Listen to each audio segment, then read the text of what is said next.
En soutenant publiquement sa thèse de doctorat, le chef des travaux, Joseph Kaleba, a souligné que cette thèse renvoie à des réflexions sur l'intégration de l'anglais dans le système éducatif élémentaire congolais afin de proposer des pistes de solutions pour sa mise en œuvre. L'acquisition d'une langue étrangère par le jeune apprenant était une préoccupation afin de savoir la façon dont la langue anglaise est organisée dans certaines écoles primaires privées de la ville de Bukavu. Après avoir enquêté en distribuant le questionnaire dans 12 écoles primaires privées et à la population, les résultats ont démontré que 16,7% des interrogés ont déclaré qu'il n'y avait pas de programme d'études et des manuels pour l'enseignement de l'anglais. 83,3% ont confirmé qu'il existait des programmes. 67% utilisent des aides visuelles, des aides audio et vidéo. 67 autres % utilisent des nouvelles technologies à tout moment au cours de la leçon. Chaque enfant parle au moins 3 langues et les amateurs sont satisfaits de cours d'anglais. Après débat et la délibération du jury à huis clos, l'impétron a réussi avec mention la plus grande distinction. Toge, en signe de l'UPEN, et des diplômes lui ont été conférés par le représentant de la rectrice de l'Université pédagogique nationale. Une occasion pour lui de revenir sur le bien fondé de son travail doctoral.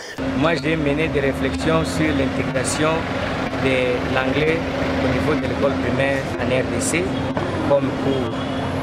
Et la recherche a commencé avec un constat qui s'est transformé en un problème.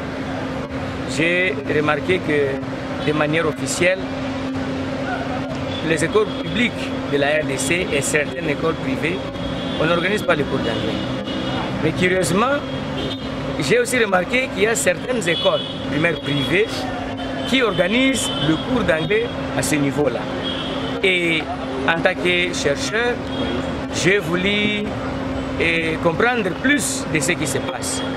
Les résultats ont renseigné que ces écoles primaires-là, qui organisent de l'anglais, ils n'ont pas un programme national. Il y en a qui utilisent seulement les dictionnaires avec des photos.